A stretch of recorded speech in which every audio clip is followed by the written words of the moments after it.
Hi there.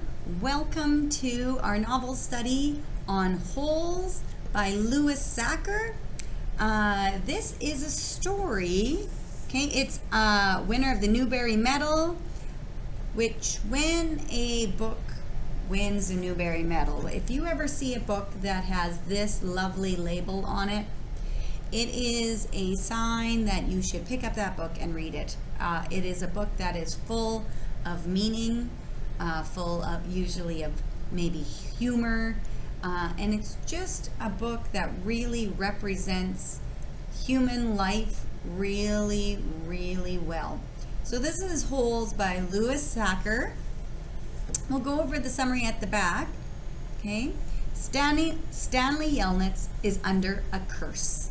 A curse that began with his no good, dirty, rotten, pig-stealing great-great-grandfather and has since followed generations of Yelnatses. Now Stanley has been unjustly sent to a boys' detention center, Camp Green Lake, where the boys build character by spending all day, every day, digging holes exactly 5 feet wide and 5 feet deep. There is no lake at Camp Green Lake, but there are an awful lot of holes.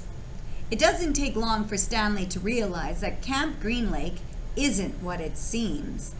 Are the boys digging holes because the warden is looking for something? But what could be buried under a dried up lake? It's up to Stanley to dig up the truth. Okay, this is our introduction to Holes. Yeah, it is a story about a young boy who does, as it says, unjustly get sent to a detention center for boys. He is sent there for actually doing nothing wrong, but being in the wrong place at the wrong time. But when he does end up going to Camp Green Lake, even though there is no lake there, and it's definitely not a camp for fun, Stanley learns a lot about himself and about other people. So I look forward to you joining me on this reading adventure, and we'll start off with chapter 1.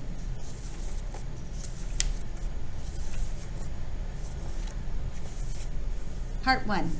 You are entering Camp Green Lake. Chapter 1. There is no lake at Camp Green Lake. There once was a very large lake here, the largest lake in Texas. That was over 100 years ago. Now it is just a dry, flat wasteland. There used to be a town of Green Lake as well. The town shriveled and dried up along with the lake and the people who lived there. During the summer, the daytime temperature hovers around 95 degrees in the shade, if you can find any shade. There's not much shade in a big dry lake. Now, in Canada, we don't measure our degrees in Fahrenheit like in the United States, where this is written. It's written in Texas, okay? It takes place in Texas. In Canada, we measure our temperature in Celsius. And so 95 degrees is about plus 30, about plus 28, 30. So it's hot. It's hot in where he is at Camp Green Lake, okay, even in the shade. The only trees are 2 old oaks on the eastern edge of the lake. A hammock is stretched between the 2 trees, and a log cabin stands behind that. The campers are forbidden to lie in the hammock. It belongs to the warden. The warden owns the shade. Out on the lake, rattlesnakes and scorpions find shade under rocks and in the holes dug by the campers. Here is a good rule to remember about rattlesnakes and scorpions. If you don't bother them, they won't bother you. Usually.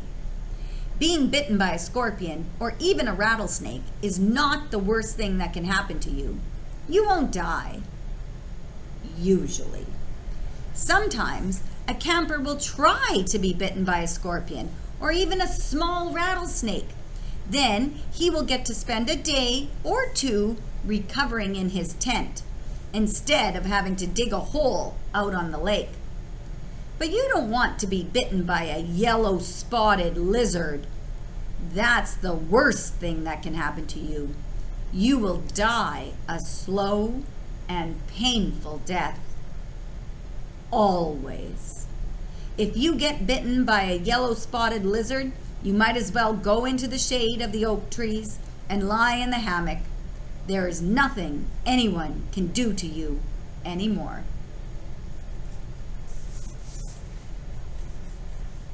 Chapter 2, page 5. The reader is probably asking, why would anyone go to Camp Green Lake? Most campers weren't given a choice. Camp Green Lake is a camp for bad boys. If you take a bad boy and make him dig a hole every day in the hot sun, it will turn him into a good boy. That was what some people thought. Stanley Yelnats was given a choice. The judge said, you may go to jail or you may go to Camp Green Lake. Stanley was from a poor family. He had never been to camp before. Does it sound like Camp Green Lake, though, is a camp? A camp where you go and you go on adventures and you spend time outside and maybe you swim in a lake or you go canoeing or you make arts and crafts and play some sports and make some friends. I don't think so. Okay? So, for some strange reason, Stanley is in a situation where he has to either go to jail or go to Camp Green Lake. He chooses to go to Camp Green Lake. Chapter 3. Stanley Yelnats was the only passenger on the bus, not counting the driver or the guard. The guard sat next to the driver with his seat turned around, facing Stanley. A rifle lay across his lap. Okay, this seems pretty serious. Stanley's going on the bus off to Camp Green Lake, and the guard on the bus has a rifle, a gun. Okay. Stanley was sitting about 10 rows back, handcuffed to his armrest. Okay, the guard has a rifle and Stanley's handcuffed to the armrest on the bus. His backpack lay on the seat next to him. It contained his toothbrush, toothpaste, and a box of stationery his mother had given him. He'd promised to write her at least once a week. Stationery is a set of paper, envelopes, usually a pen or something to write with. It's a way to write letters. Okay? He looked out the window. Although there wasn't much to see, mostly fields of hay and cotton, he was on a long bus ride to nowhere. The bus wasn't air-conditioned, and the hot, heavy air was almost as stifling as the handcuffs. Stanley and his parents had tried to pretend that he was just going away to camp for a while, just like rich kids do. When Stanley was younger, he used to play with stuffed animals and pretend the animals were at camp. Camp fun and games, he called it. Sometimes he'd have them play soccer with a marble. Other times they'd run an obstacle course or go bungee jumping off a table, tied to broken rubber bands. Now Stanley tried to pretend he was going to camp fun and games. Maybe he'd make some friends, he thought. At least he'd get to swim in the lake. He didn't have any friends at home. He was overweight, and the kids at his middle school often teased him about his size. Even his teachers sometimes made cruel comments without realizing it. On his last day of school, his math teacher, Mrs. Bell, taught ratios. As an example, she chose the heaviest kid in the class and the lightest kid in the class and had them weigh themselves. Stanley weighed 3 times as much as the other boy. Mrs. Bell wrote the ratio on the board, 3 to 1. unaware of how much embarrassment she had caused both of them. Stanley was arrested later that day. He looked at the guard who sat slumped in his seat and wondered if he had fallen asleep. The guard was wearing sunglasses, so Stanley couldn't see his eyes. Stanley was not a bad kid. He was innocent of the crime for which he was convicted. He'd just been in the wrong place at the wrong time. It was all because of his no good, dirty, rotten, pig-stealing great-great-grandfather. He smiled. It was a family joke. Whenever anything went wrong, they always blamed Stanley's no good, dirty, rotten, pig-stealing great-great-grandfather. Supposedly, he had a great-great-grandfather who had stolen a pig from a one-legged gypsy, and she put a curse on him and all his descendants. Stanley and his parents didn't believe in curses, of course, but whenever anything went wrong, it felt good to be able to blame someone. Things went wrong a lot. They always seemed to be in the wrong place at the wrong time. This seems to be a theme in this book already, being in the wrong place at the wrong time. He looked out the window at the vast emptiness. He watched the rise and fall of a telephone wire.